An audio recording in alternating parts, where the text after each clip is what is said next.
Welcome to this explainer. I highly recommend you grab a coffee, maybe put on some relaxing background music, and just settle in because today we're mastering an absolutely fundamental language skill, the daily routine conversation. We're going to break down a really realistic, natural English dialogue between two friends. This is going to help you vastly improve your own speaking and listening skills. Honestly, mastering how to describe your day is the ultimate icebreaker. Okay, let's dive into this. We are taking a chronological journey through a typical 24-hour day today. We'll be looking at morning routines and exercise, what's for breakfast, navigating the workday, winding down at night, and we'll wrap things up with the power of sleep. So starting off with section 1, morning routines and exercise. Waking up is really the universal starting point for any daily routine conversation, right? Let's look at how our two friends, Emma and Alex, establish the baseline of their day. Emma wakes up at 6:30 a.m., while Alex is up at 7. Now, in their actual conversation, Emma says, "I usually wake up at 6:30 in the morning. What about you?" Did you catch that seamless transition? Stating your own time and then immediately asking, "What about you?" is just a perfect, incredibly natural framework for keeping the conversation flowing. Moving right along, we step into their exercise habits. Emma goes for a short walk and sometimes does yoga, whereas Alex hits the gym 3 times a week. The crucial takeaway for us here is how they use frequency vocabulary.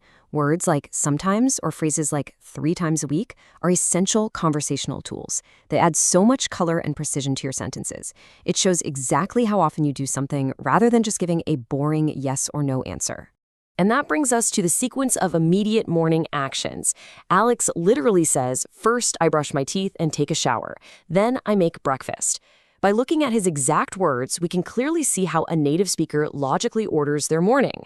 It's not just a scattered list of random chores, it's a highly structured timeline that the person listening can easily visualize. If we break that down into steps, it's pretty simple. Step 1, brush teeth. Step 2, take a shower. Step 3, make breakfast. You see how those action words connect? The magic words you really need to notice here are first and then. These sequence words are absolutely crucial building blocks for you as a language learner. They act like signposts, helping your listener follow along without ever getting lost. Whenever you describe a process, use these signposts. All right, let's move on to section 2. What's for breakfast? Food is a huge part of anyone's morning. In the conversation, Alex describes a classic, really hearty breakfast. He says, "I usually eat eggs, toast, and drink coffee. How about you?" Notice what he did there right at the end. He shares a list of 3 distinct items, eggs, toast, coffee, and then seamlessly bounces the conversation straight back to Emma. This technique is literally the secret to maintaining a great conversational rhythm.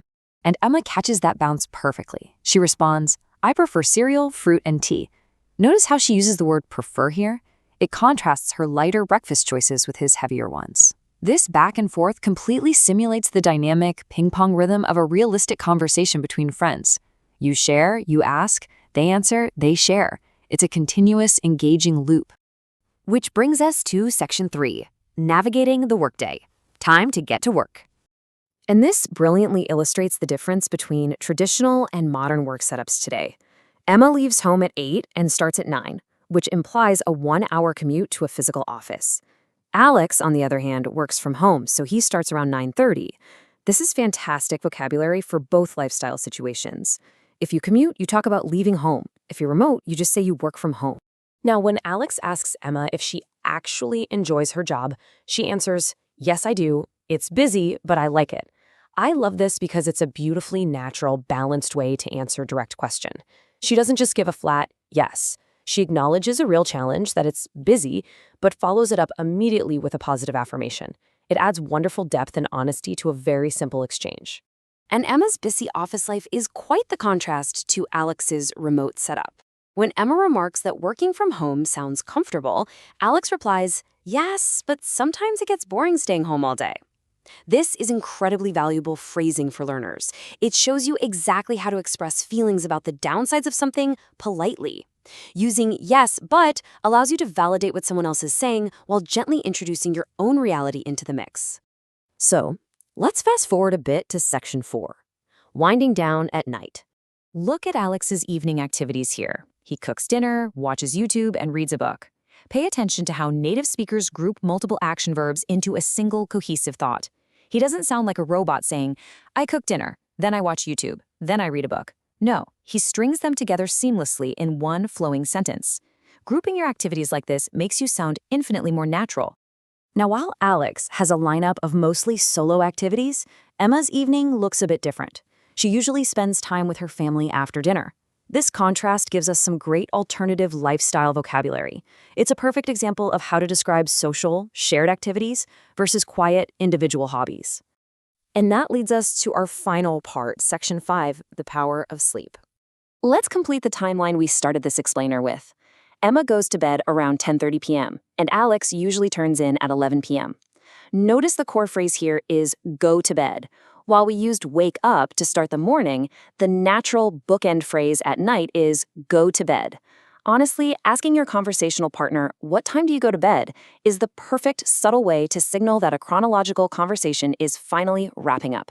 Just before they end their chat, Emma mentions that getting enough sleep is important, and Alex enthusiastically agrees. Absolutely. It helps us stay healthy and active. This brilliantly illustrates how great daily routine conversations often end, not just with facts and times, but with a shared, positive consensus.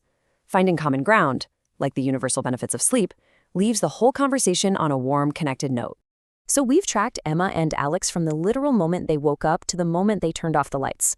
We've seen how they sequence their mornings, contrast their jobs, and share their evening hobbies. Now I want to turn the focus entirely onto you. What is your daily routine?